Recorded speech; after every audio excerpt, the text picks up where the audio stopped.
here in Campus Revive. First of all, what can be explained regarding the project you have and the link with the campus?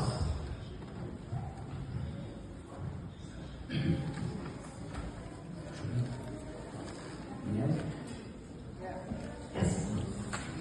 Distinguished dignitaries, officials of this wonderful campus, friends, colleagues, ladies and gentlemen, good morning, everyone.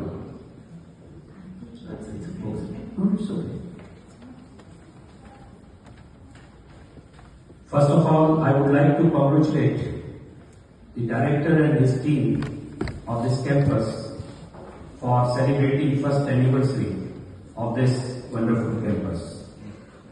I extend my good wishes for wonderful journey ahead towards the inclusion, empowerment of visually impaired through innovations, through researches, and above all, through the programs for empowerment of blind and partially sighted individuals in France.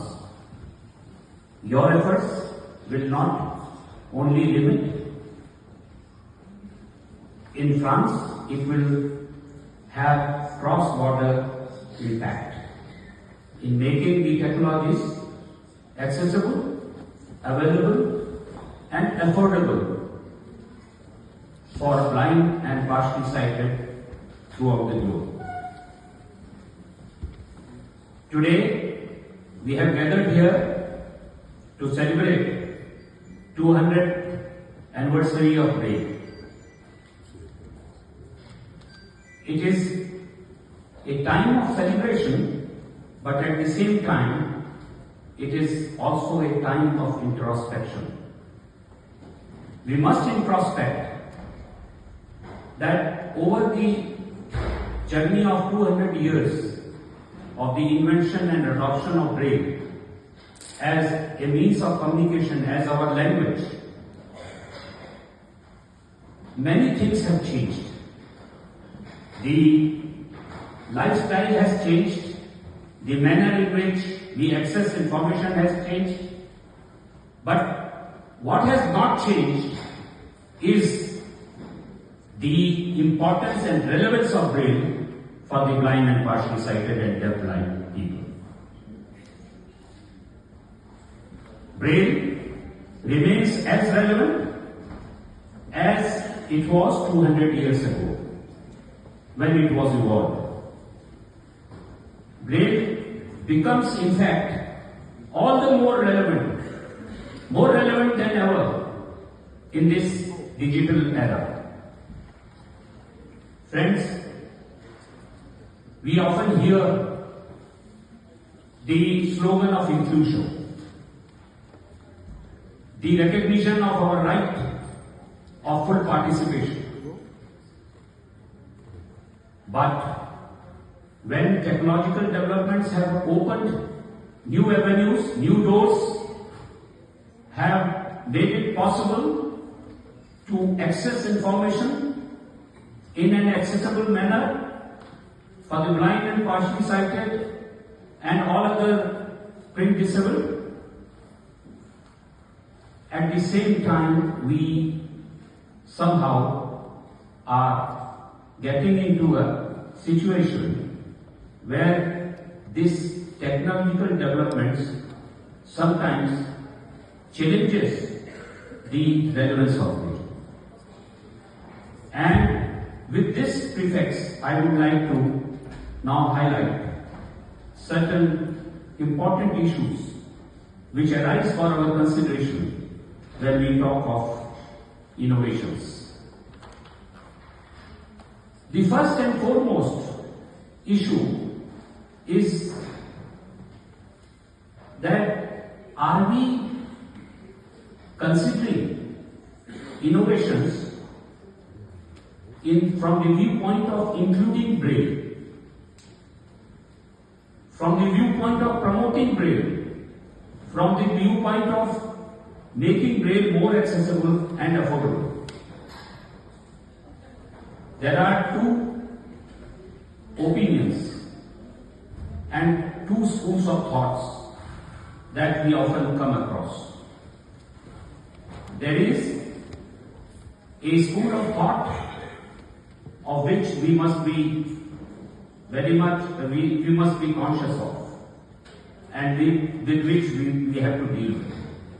That school of thought thinks that technological development can substitute Braille.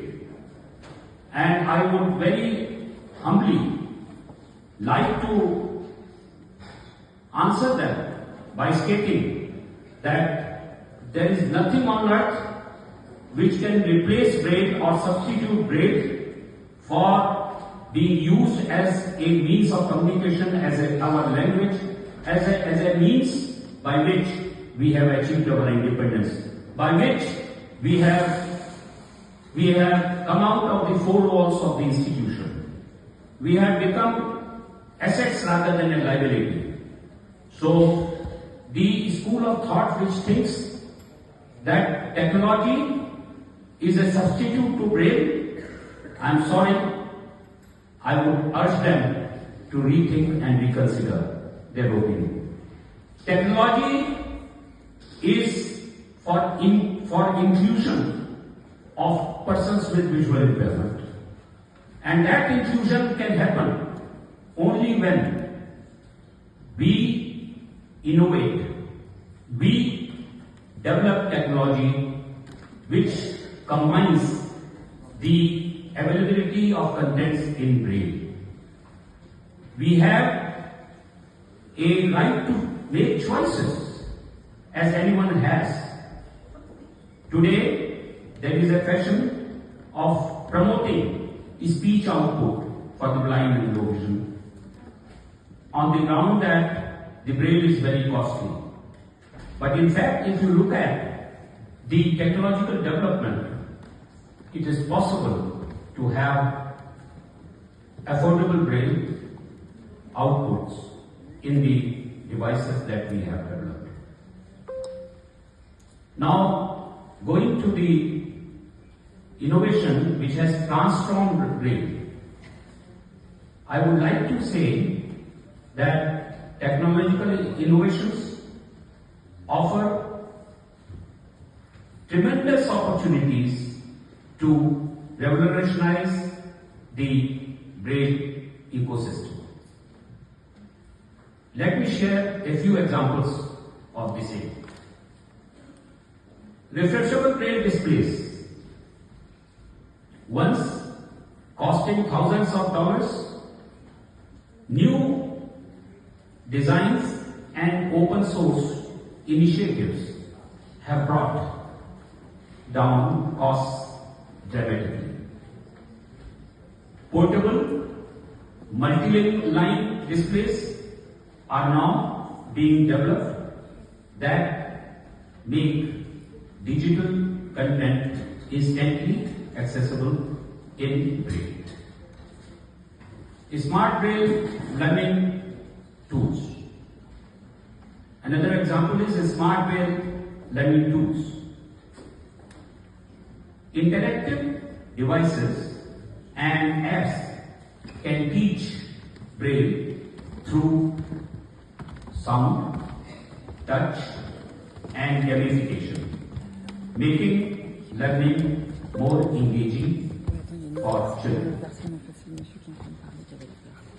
Then printing and low-cost embossers. Braille production, we must also keep in mind that in this digital era, the hard Braille cannot be totally scored off. It has its own place. For instance, as a lawyer, I must tell you that in the courtrooms, I require and I extensively use hard Braille, like the one which I am using now while talking to you. So, the embossers at affordable costs and the production costs can also go down, and this printing technology allows for affordable production of tactile diagrams and Braille materials, revolutionizing access to subjects like science, geography and maths. And I must congratulate our friends in France and all those who are working in this area of Braille promotion. It is indeed a matter of great privilege and pleasure to know that in France you have been able to very systematically inculcate and include the competence in maths and science and geography for our blind children and students. You deserve congratulations for it, because I come from India where still science and maths are to open up for blind students and children. Friends, another important innovation is the AI and machine translation. Artificial intelligence today plays a very vital role, and in fact this is a subject which is being discussed throughout the globe. Artificial intelligence now automatically convert text into Braille in multiple languages, breaking linguistic barriers and enabling faster production. These innovations can dramatically expand access, but only if they are made affordable and supported by public funding and public policy.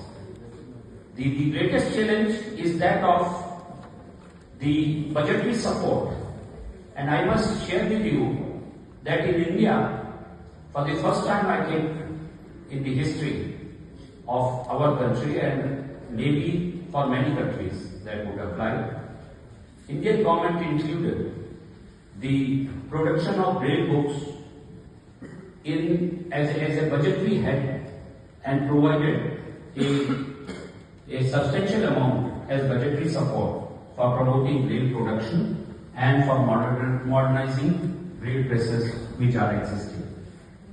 Now, what are the challenges that we have? The challenges that we have is that despite this progress, the road ahead remains challenging.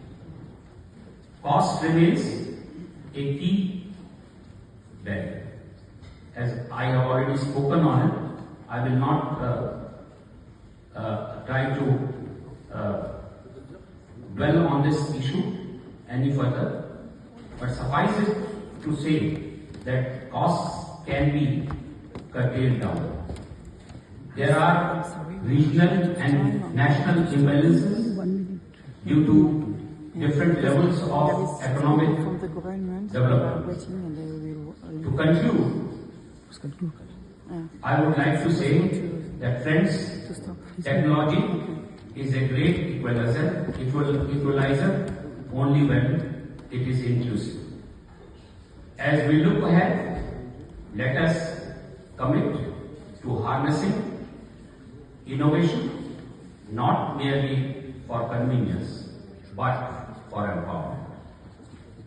Let us ensure that no blind child is left without access to Braille, no adult without the tools to learn or work, and no community without the means to communicate in the language of touch.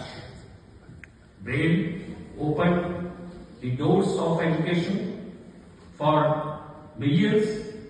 Now it is our duty to open new doors for Braille. Thank you very much. Thank you very much. Thank you, that was an honor for you on stage. And say that it was very